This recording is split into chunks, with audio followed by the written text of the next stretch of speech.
Good morning children. आज हम dimensional analysis पढ़ने वाले हैं। अभी तक बच्चों हम लोग डायमेंशनल फार्मूलाज पढ़ चुके थे। मैंने आपको आइडिया दे दिया था डायमेंशन जो है ये एक पावर होती है, नंबर है ये, जो कि हमें ये बताती है कि कोई भी जो डिराइव्ड फिजिकल क्वांटिटी है उसमें जो फंडामेंटल क्वांटिटीज़ हैं उनका कितना कंट्रीब्यूशन है, मतलब किस हद तक वो उसके अंदर इन्वॉल्व है, वो हमें डायमेंशन जो है वो बताती है। फिर डायमेंशनल फार्मूला में आपको बच्चे मैंने बता दिया था कि आपको याद जो चीज़ रखने वाली चीज़ है दैट इज़ आपको हमेशा याद रखना है कि हमने MLT के फॉर्म में ही लिखना है, इसकी पावर A, इसकी पावर B, इसकी पावर C, कि मास कितना इन्वॉल्व है, उनकी लेंथ कितनी इन्वॉल्व है, टाइम। बाकी और भी हैं हमारे पास 7 फंडामेंटल, मतलब टोटल 7 फंडामेंटल, ये 3 मेन चलते हैं। इसके अलावा जो आपको बताया था A फॉर एम, करंट के लिए एम्पियर चलता है, ल्यूमिनस इंटेंसिटी के लिए कैंडला चलता है, टेम्परेचर के लिए केल्विन चलता है और अमाउंट ऑफ सब्सटेंस के लिए मोल चलता है। पर इनका यूज़ आप, इसका तो फिर भी आप करेंगे ये दो का, पर ये दो जो है अभी 11th 12th में आप यूज़ नहीं कर रहे होंगे, और स्पेशली ये वाले चैप्टर में अभी जो है, तो जो पहला यूज़ है इसका दैट इज़ कन्वर्जन। ये जो डायमेंशनल फार्मूलाज है इसका यूज़ जो होगा that is conversion of one system into of unit into another, conversion of one system of unit into other system of unit। एक सिस्टम ऑफ यूनिट से हम दूसरे सिस्टम ऑफ यूनिट में जो है जो चीज़ें चेंज करते हैं उसको हम, ये पहला यूज़ है, इसमें 4 यूजेस हैं, एक एक करके हम चलेंगे। तो मैं वो जैसे जैसे एंटर, क्योंकि कई बार क्वेश्चन यही आ जाता है 2 मार्क्स में, तो आपको फिर ये चारों जो यूजेस हैं वो लिखने पड़ेंगे।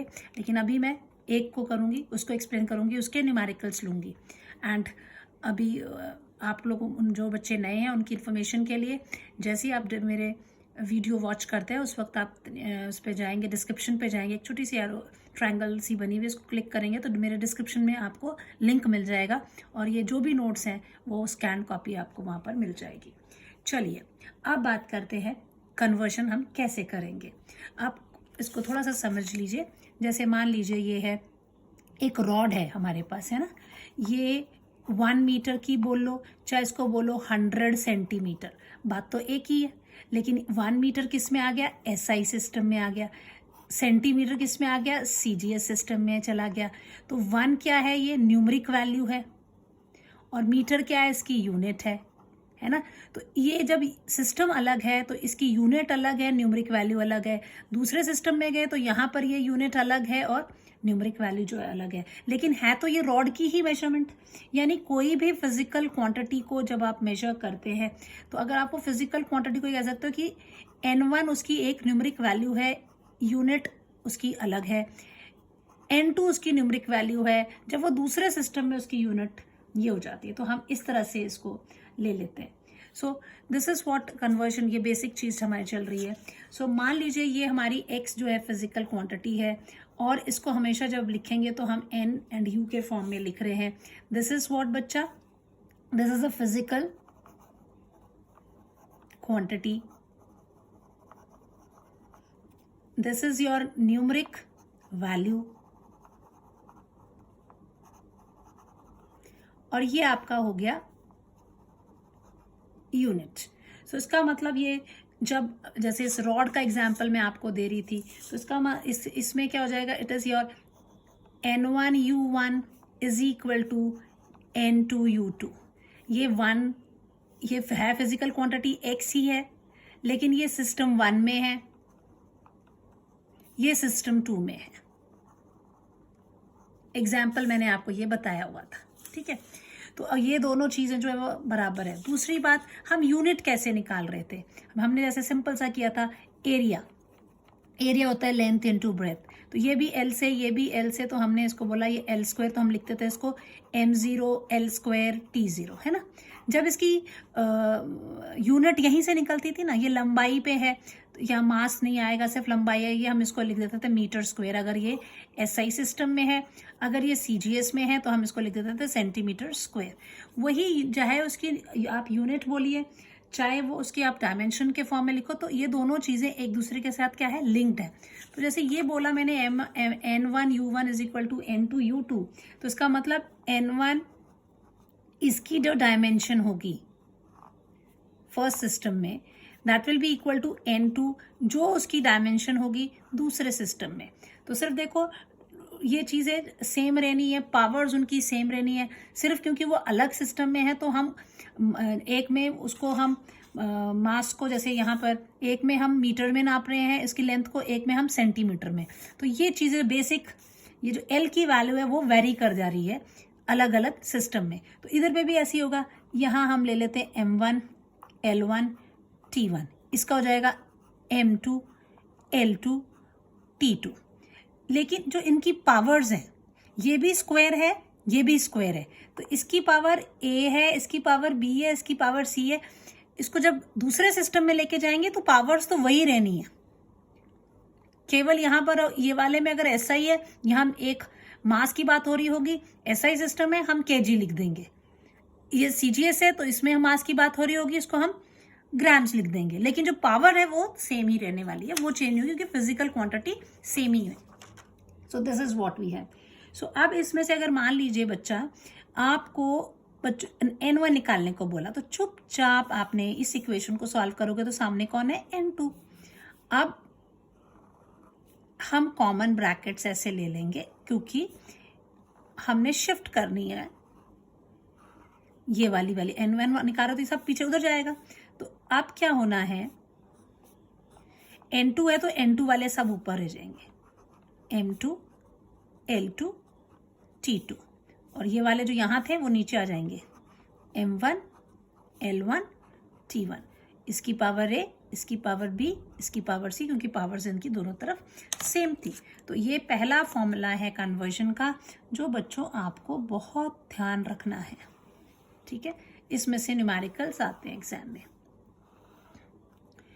नाउ देन वी हैव, अगर मान लो N1 की जगह N2 बोलते तो आपने क्या करना था बच्चों, आगे N1 लिख देना था। जब आप N1 लिखते आगे तो डेफिनेटली अब की बार क्या करना था आपने, ऊपर कौन आ जाने थे, ये पावर्स तो सेम रहनी है, पावर्स तो नहीं बदलती हैं, कि जो फंडामेंटल क्वांटिटीज़ हैं उनकी जितनी इन्वॉल्वमेंट है वो तो उतनी ही रहनी है। तो ये डायमेंशन इसके ऊपर की चेंज नहीं होती, लेकिन N1 है तो ऊपर हो जाएगा M1 L1 T1, नीचे जाएगा M2 L2 एंड T2। तो ये हुए आपके दो फॉर्मूलाज, इसके पहले यूज़ को इसमें इस्तेमाल करते हुए न्यूमेरिकल्स को सॉल्व करने के लिए। अब हम बहुत सारे न्यूमेरिकल्स लेंगे और बहुत इंटरेस्टिंग है आज का लेक्चर, बार बार इसको देखेंगे, देखने में जितना इजी लगता है बाद में फिर ये उतनी ही आपको भूलने में भी आसानी हो, इजीली भूल जाएंगे। तो इसीलिए इसकी प्रैक्टिस करनी है। मैं आपको कुछ न्यूमेरिकल्स टाइम के हिसाब से दे दूंगी, मेरा रिकॉर्डिंग का टाइम जितना मुझे चाहिए है, और जो बच जाएंगे वो आपके लिए होमवर्क होगा। अगर नहीं बचे तो मैं उसकी आपको स्कैन कॉपी नीचे जो नोट्स दूंगी, PDF दूंगी, उसमें कुछ एडिशनल असाइनमेंट्स दे दूंगी जो आपने बच्चों ने करने हैं, ठीक है। ओके, नाउ पहला है कन्वर्ट जूल इनटू अर्ग यूजिंग डायमेंशनल एनालिसिस। यहाँ देखो जूल इनटू अर्ग दे दिया, तो आपको पता होना चाहिए कि जूल क्या है, अर्ग क्या है। अगर आपको ध्यान होगा, जब हमने पिछले लेक्चर में डायमेंशनल एनालिसिस पढ़ा था तो मैंने बताया था आपको वर्क की जो यूनिट है दैट इज, इसको आप सिंपल इसमें तो लिखोगे ही फंडामेंटल केस में, लेकिन स्पेसिफिकली बताया था कि इसको जूल और CGS में इसको बोलता है अर्ग। क्वेश्चन डायरेक्ट ऐसा भी आ सकता है, या ऐसा हो सकता है convert SI unit of work into CGS। तो आपको पता होना चाहिए कि वर्क की SI यूनिट क्या है, वर्क की SI यूनिट क्या है, जूल, और CGS यूनिट क्या है, अर्ग, ठीक है। दिस तो क्वेश्चन किसी भी फॉर्म में आपको वो वैल्यूज पता होनी चाहिए। अब हम इसको करने के लिए क्या करेंगे, यहाँ पे हमने ले लिया एक सिस्टम SI, इधर लिख लिया CGS। अब इसमें भी कोई वो नहीं है कि CGS यहाँ लिखना है कि SI, आपकी मर्जी, आप जहां मर्जी लिखना चाहें। ये क्लियर हो गया कि आपको वर्क की जरूरत है, आप लिखेंगे वर्क इज इक्वल टू क्या होता है, फॉर्मूला आप जरूर लिखिए, और तभी उसको फोर्स इनटू डिस्प्लेसमेंट होता है। एंड द डायमेंशनल फॉर्मूला इसका क्या हो जाएगा, ml² T-2। ठीक है, इसकी प्रैक्टिस आप करेंगे, बाकायदा रफ में इसको पूरा कैलकुलेट करके लिखना है। ठीक है, अभी शुरू में तो आपको याद नहीं होंगी, लेकिन जब न्यूमेरिकल सॉल्व करते रहेंगे तो it will be easy for you to solve. Now A is equal to 1, B is equal to 2, C is equal to -2 values हो गई। अब यहाँ पर इस तरफ मैंने लिया तो इसको मैं फर्स्ट सिस्टम मानूंगी, इसको मैं सेकेंड सिस्टम।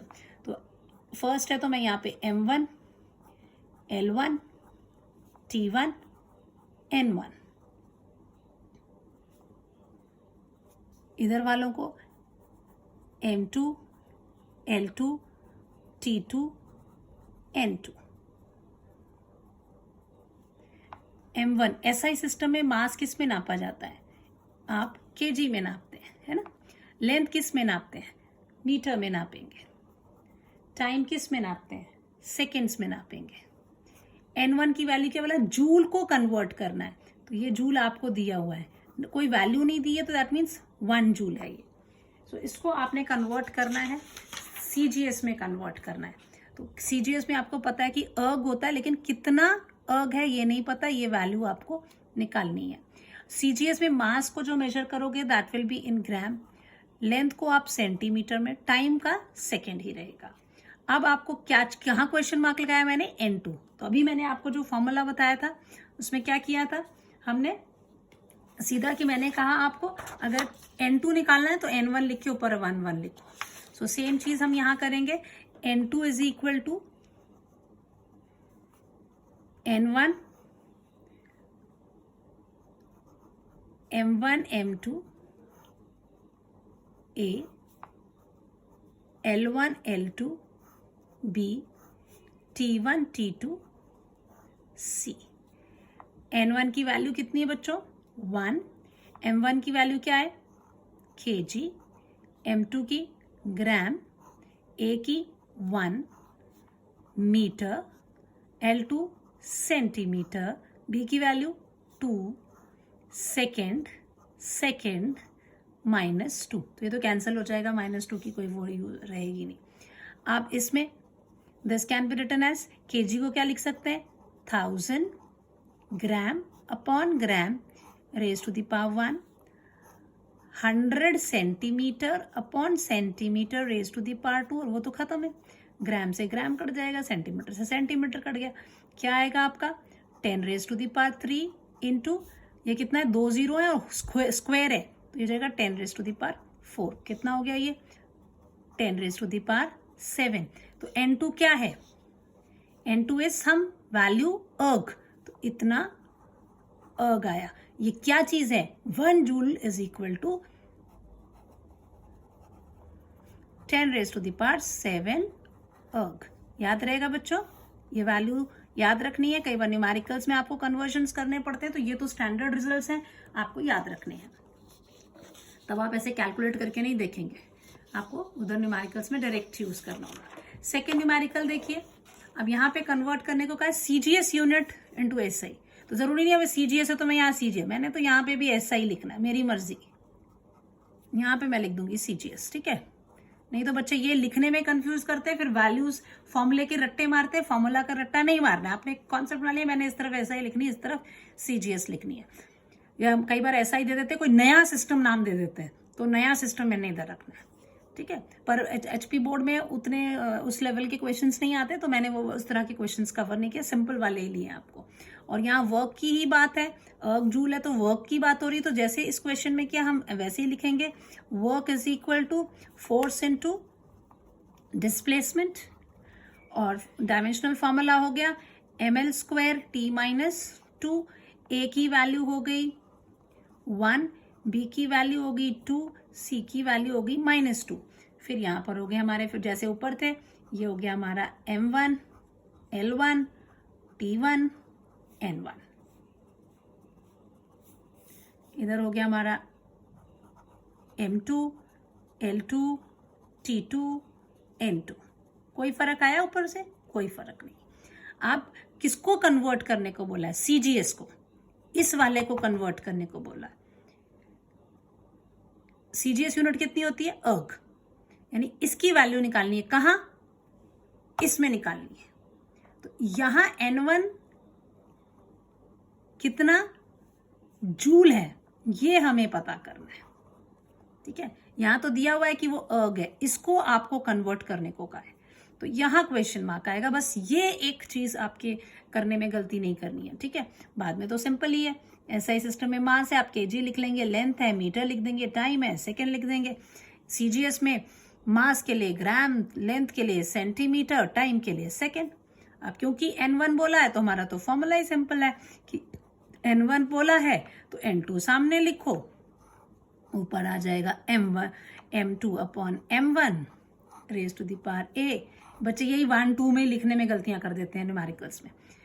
और L2 upon L1 raise to the power B, T2 upon T1 raise to the power C।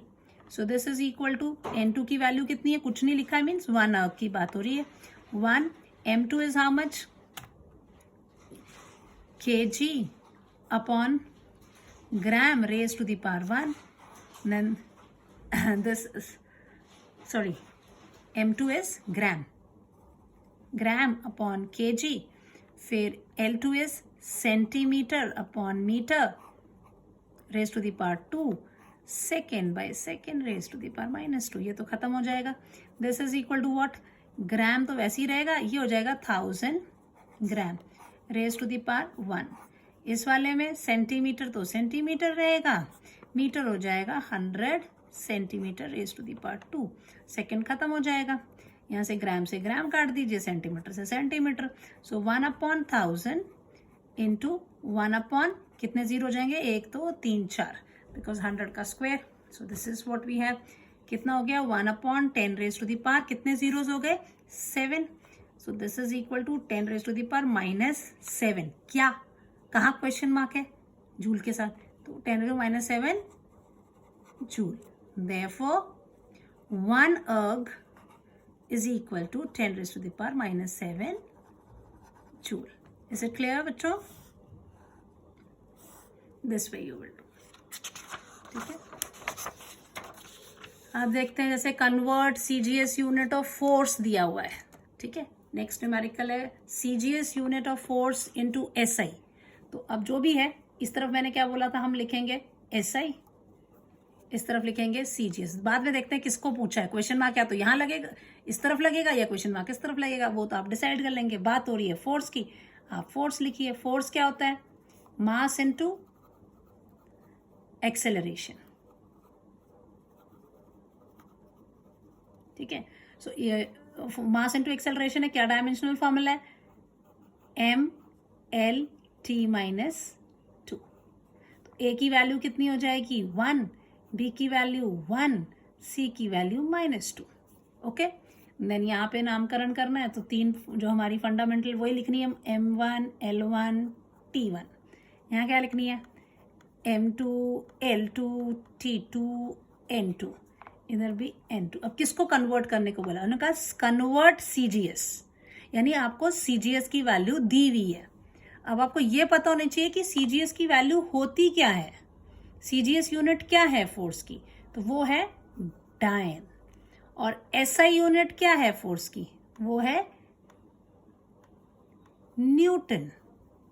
चाहे न्यूटन ऐसे स्मॉल से लिखे, capital N is the symbol. ठीक है, ये आपको दिया हुआ। सो आपको कहाँ कन्वर्ट, इसको कन्वर्ट करने को बोला, तो इसका मतलब इसकी वैल्यू दी हुई है 1 डायन, और कितना न्यूटन है वो आपको निकालना है। This you have to find out. ठीक है, ये मेन है। आपको क्वेश्चन मार्क कहाँ आ रहा है वो डिसाइड कर लीजिए, बाकी इज वेरी सिंपल। फिर उसके बाद ये क्या हो गया? M1 की वैल्यू कितनी हो जाएगी? ये तो वैसे ही SI सिस्टम में मास किस में नापते हैं बच्चों? फटाफट, kg, length metre, time second, gram यहीं से G से निकल जाता है ग्राम, लेंथ C से सेंटीमीटर, S से सेकेंड, नाउ N2 बोला है, this is N1, this is क्या निकालने को बोला इन्होंने, N1 निकालने को बोला। तो हम N1 यहाँ लिखेंगे तो सामने कौन आएगा, N2। अगर N2 सामने है so this is equal to what,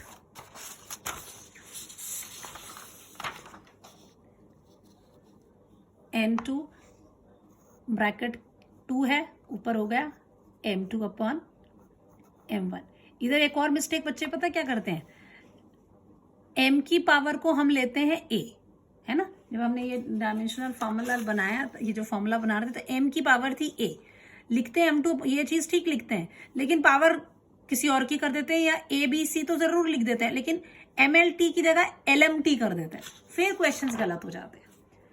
so this is M2 upon M1 raise to the power A, L2 upon L1 raised to the power B, T2 upon T1 raised to the power C. This is what we have. N2 की जगह 1 हो गया, मास M2 कितना है बच्चों, ग्राम, और M1 है kg, power है 1 सेंटीमीटर, मीटर, पावर है 1 सेकेंड पावर है -2। फिर ये तो कैंसिल हो जाता है, 1 की पावर कुछ भी हो, -2 है, then it is also 1 only. So this is gram, KG को क्या लिख सकते हैं, 1000 gram raise to the power 1, centimetre वैसे रह जाएगा 100 centimetre raise to the power 1, और ये खत्म, यहाँ से ग्राम गया, सेंटीमीटर से सेंटीमीटर गया, क्या हो जाएगा 1 अपॉन 1000 इंटू 1 अपॉन 100, कितने हो गए 1 upon 10 raise to the power 1 2 3 4 5, तो इसको लिखेंगे 10 रेज टू दी पावर -5। क्या क्वेश्चन मार्क के साथ कौन है, न्यूटन। इसका मतलब 1 dyne is equal to 10 raise to the power -5 newton. समझ आ गया बच्चों, ये भी स्टैंडर्ड है रिजल्ट्स, ये न्यूमेरिकल्स में आगे के यूनिट्स में यूज होंगे, तो आपको ये वैल्यू आपको याद होनी चाहिए कि क्या रिलेशन है SI और CGS वैल्यूज में इनकी। Then next is convert SI unit of force into CGS। अब बोला फिर भी मैंने वही करना है, I'll write SI this side, I'll write CGS this side. अब यहाँ पर ये हो गया M1 L1 T1 N1, यहाँ हो गया M2 L2 T2 N2, question mark sorry equal to किसकी बात हो रही है, फोर्स की। So force is equal to mass into acceleration. Dimensional formula हो गया M1 L1 T-2। So A की वैल्यू हो गई 1, B की वैल्यू हो गई 1, C की वैल्यू हो गई -2। SI सिस्टम में मास केजी में नापा जाता है, लेंथ मीटर में नापी जाती है, टाइम सेकेंड में। कन्वर्ट SI यूनिट बोला है, यानी इसको देना है। तो SI यूनिट क्या है फोर्स की, SI unit is Newton. So 1 Newton, इसको आपने बदलना है, किस में कन्वर्ट करना है, CGS की यूनिट क्या है फोर्स की, दैट इज डायन। सो कितना डायन, बाकी ये तो वही रहेगा, ग्राम सेंटीमीटर सेकेंड, तो बिल्कुल सेम चीजें कर रहे हैं, बस क्वेश्चन मार्क इस वाले में यहाँ था क्योंकि इसको कन्वर्ट करने को बोल रहे थे, कन्वर्ट CGS, इसको कन्वर्ट करने को बोल रहे थे, तो इसकी वैल्यू पता करनी थी। यहाँ पे कन्वर्ट SI, तो इसका मतलब इसकी वैल्यू आपको दी है, किस में कन्वर्ट करने को बोल रहे हैं, CGS में, तो CGS वाले पे क्वेश्चन मार्क आ गया। अब ये कौन है, N2, तो यहाँ पर फॉर्मूले में N2 आ जाएगा, N2 is equal to N1, ऊपर N1 है तो M1 upon M2 raise to the power A, L1 upon L2 raise to the power B, T1 upon T2 raise to the power C। So this is equal to 1, mass क्या हो जाएगा, kg by gram, metre by centimetre, second by second, -2, ये भी 1। अब next में kg का हो जाएगा 1000 ग्राम अपॉन ग्राम, 100 सेंटीमीटर अपॉन सेंटीमीटर, सेकेंड खत्म, ग्राम से ग्राम कट गया, सेंटीमीटर से सेंटीमीटर कट गया, 10⁵ कौन? N2 की वैल्यू क्या है डायन में? Therefore 1 Newton is equal to 10⁵ डायन। हो गया बच्चे? This is what we have. अब और न्यूमेरिकल्स थोड़े से करेंगे।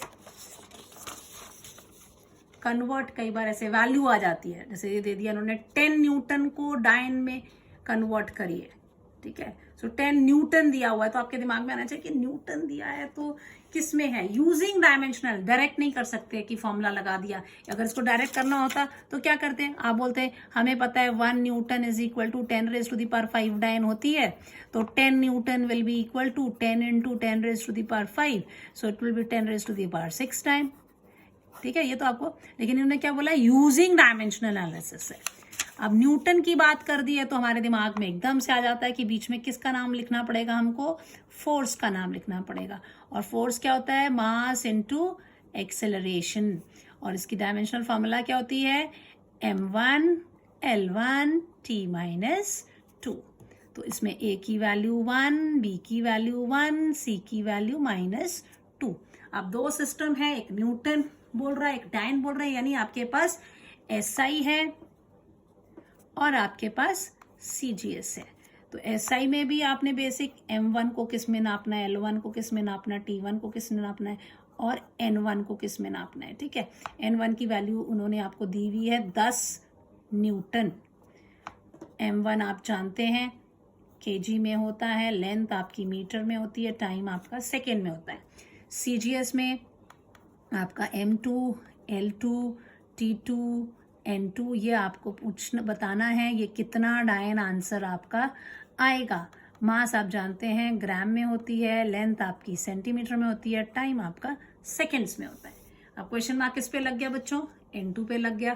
तो हम क्या कर देंगे, N2 इज इक्वल टू, सामने कौन आएगा, N1, 1 आ गया तो M1 upon M2, L1 upon L2, T1 upon T2 raise to the power C। This is equal to N1 की वैल्यू कितनी है, 10, 10 दी है ना। फिर मास M1 इज kg और ये है gram power 1, metre centimetre power 1, second power -2। तो खत्म हो जाएगा 10,000 grams upon grams, 100 centimetre upon centimetre, centimetre से सेंटीमीटर, ग्राम से ग्राम।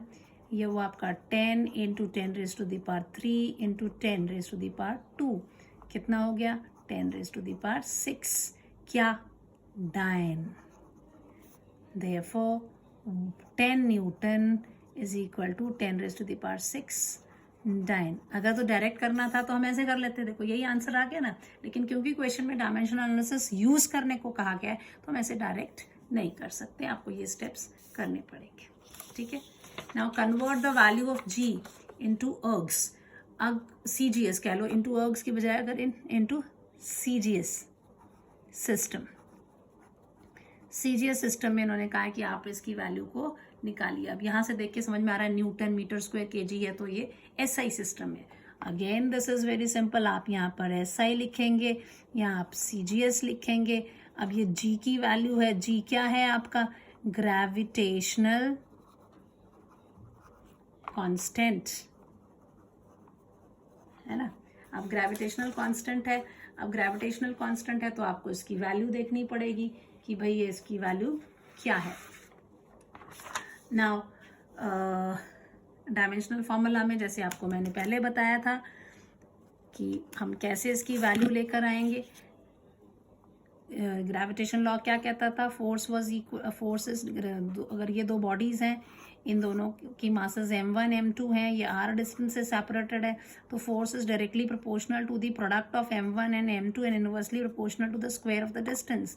इसको जब इक्वल टू के साइन में बताता था, कैपिटल G आ जाता था, m1 m2 अपॉन r² हो जाता था, राइट। तो G की वैल्यू निकालें तो G इज इक्वल टू क्या हो जाएगा, FR² अपॉन m1 m2। तो तो ये फॉर्मूला आप यहाँ लिखेंगे, G is equal to F R square upon m1 m2, और इसकी फिर आप डायमेंशनल फार्मूला जो है वो निकालेंगे ग्रेविटेशनल कांस्टेंट की, और वो वैल्यू आपने यहाँ पर डालनी है। सो दैट डायमेंशनल फार्मूला आपका कितना होगा, इसको आप कैलकुलेट करेंगे कि इसकी वैल्यू कितनी आ रही है।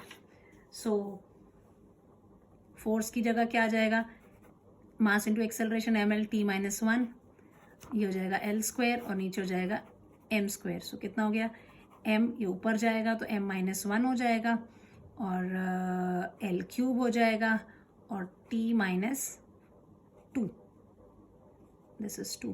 Force is mass into acceleration mL(t-2), ये तो r स्क्वायर था तो ये l स्क्वायर हो गया, ये मास का स्क्वायर था तो m स्क्वायर हो गया, ऊपर गया तो m-1 l क्यूब t-2। तो ये आपकी डायमेंशनल फार्मूला आपको यहाँ लिखनी है, m-1 l क्यूब t-2। तो यहाँ पर आपकी a की वैल्यू कितनी होगी बच्चों, a की वैल्यू है आपकी -1, b की वैल्यू आपकी 3 और c की वैल्यू आपकी -2। This is what you have, ये वैल्यूज आप लेंगे।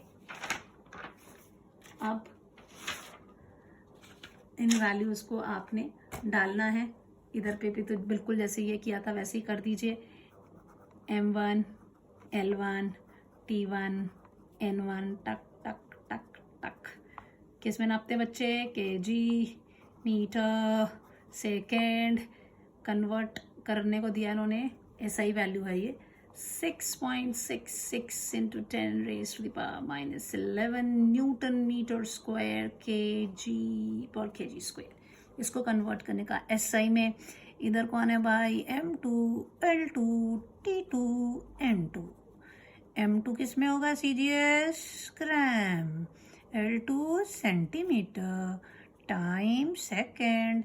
यहाँ कितना होगा वो हमको पता करना है भैया, कितना होगा। अब यहीं से अगर लिखना चाहें तो यूनिट भी लिख सकते हैं, इसकी जगह न्यूटन है तो यहाँ क्या आ जाएगा, डाइन आएगा, यहाँ मीटर स्क्वायर है यहाँ क्या आ जाएगा, सेंटीमीटर स्क्वायर, यहाँ kg है तो यहाँ आ जाएगा ग्राम पर स्क्वायर, क्योंकि पावर्स जो हैं वो बदलती नहीं है, सिर्फ इनकी यूनिट्स जो हैं सिस्टम में बदल जाती हैं। अब आपको यहाँ कहाँ क्वेश्चन मार्क लगा, n2 में, तो हमारा तो वही पुराना style, n2 is equal to, आप क्या लिखोगे, n1 लिखा है ऊपर इसलिए आ गया m1 upon m2 raise to the power a, l1 upon l2 b, t1 upon t2 c, this is equal to, n1 की वैल्यू कितनी दी है, 6.66 into 10 raise to the power -11, m1 कितना है kg, m2 कितना है ग्राम, पावर कितनी है -1, l1 कितना है मीटर, उधर centimetre, power 3, time second, power की हैगी -2, तो उसका कोई फ़र्क नहीं पड़ता, अपन लोग उसको छोड़ देंगे। अब बचता है ये 6.66 into 10 raise to the power -11। Gram को हम kg को क्या लिख सकते हैं, 1000 gram by gram, -1, 100 centimetre by centimetre, power 3, ये ख़त्म हो जाएगा, ग्राम से ग्राम कट गया, सेंटीमीटर से सेंटीमीटर कट गया, आपका आया 6.66 into 10 raise to the power -11। ये कितना है, 10 raise to the power 3, whole power क्या है -1, तो ये हो जाएगा 10 raise to the power -3 into इसकी पावर क्या है 100 को 3 बार करोगे कितना जाएगा, 100 मीन्स 10 की पावर 2, 2 3 6, ये आ जाएगा 10 raise to the power 6। So this is equal to, अब क्या आया है हमारा 6.66 into 10 raise to the power -11 -3 plus 6, so this will be equal to 6.66 into 10 raised to the power -8।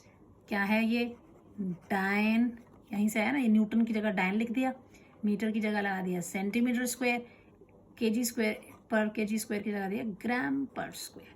सो ये आपकी हुई वैल्यू। ठीक है। अब यही क्वेश्चन थोड़ा सा डायरेक्ट भी दे सकते थे कन्वर्ट करने के लिए, जैसे अभी हाँ ये लिया है मैंने क्वेश्चन भी, जैसे direct conversion without using dimensional analysis आ जाता है। तो आपको डायरेक्ट करना है तो आप क्या करोगे, इसको 6.66 इंटू 10⁻⁻11 इंटू न्यूटन की जगह क्या लिखोगे 10⁻5 डाइन, ठीक है। मीटर स्क्वायर, मीटर की जगह क्या लिखोगे 100 सेंटीमीटर का स्क्वायर। केजी की जगह क्या लिखोगे 1000 ग्राम का पर स्क्वायर, ठीक है। So this is equal to क्या हो जाएगा 6.66 इंटू 10⁻11 इंटू 10⁻5, मैं डायन यहाँ बाहर कर रही हूँ, फिर सेंटीमीटर स्क्वायर भी मैं बाहर ला रही हूँ, तो यहाँ क्या बचेगा 10 का स्क्वायर का होल स्क्वायर, 10 के क्यूब का -2 पावर है ना, तो यहाँ पे ग्राम -2, ये बाहर साइड में कर दीजिए यूनिट्स थी, वैल्यूज भी तो उसी तरह से होंगी ना। This will be equal to 6.66 into 10⁻⁻11 into 10⁻5 to 10⁻4 into 10⁻⁻6, यानी 6.66 इंटू 10⁻⁻11 +5 +4 -6 कितना हो जाएगा बच्चों 6.66 इंटू 10⁻11 प्लस 5 -6 -6 प्लस -12 -12 प्लस 4 -8 और ये तो आपका लिखा ही हुआ है 9 सेंटीमीटर स्क्वायर पर ग्राम स्क्वायर, डायरेक्ट कर लिया। मतलब सेम ये क्वेश्चन है, ये डायमेंशनल एनालिसिस से करना है तो पूरा ऐसे करेंगे, डायरेक्ट दिया है तो आप ऐसे कन्वर्ट करेंगे। जैसे स्पीड ऑफ लाइट है, इसको भी करने को दे दें तो क्या हो जाएगा, this will be equal to 3 into 10⁻8, तो वैसे ही रहेगा। मीटर पर सेकेंड है तो मीटर की जगह क्या आ जाएगा 100 सेंटीमीटर, ठीक है। लेकिन साथ में क्या है पर सेकेंड, तो पर सेकेंड मीन्स वो तो सेकेंड इनवर्स ऐसे लिखते हैं ना, इसको इधर लिखती तो मैं ऐसे लिखते 3 इंटू 10⁸8 मीटर पर सेकेंड को मैं ऐसे लिख सकती थी, सेकेंड की पावर -1। तो this will be equal to what 3 into 10⁸8 into 10⁻2 centimetre per second. So this will be equal to 3 into 10⁻10 centimetre पर सेकेंड। सो बच्चों ये हुए हमारे आज के न्यूमेरिकल्स ओवर। 7 न्यूमेरिकल्स मैंने कराए हैं। इसके अलावा जो एक्स्ट्रा क्वेश्चंस होंगे मैं आपको PDF पे दूंगी, वो आपने घर में उनकी प्रैक्टिस करनी for conversion from one system to another. अगर इसमें से क्वेश्चन आता है तो ये क्वेश्चन न्यूमेरिकल सारे आपने सेपरेट रजिस्टर बनाना है, उसमें डालने हैं। थ्योरी पार्ट आप अलग रखेंगे ताकि एग्जाम में आपको रिवाइज करने में आसानी हो। Thank you and have a nice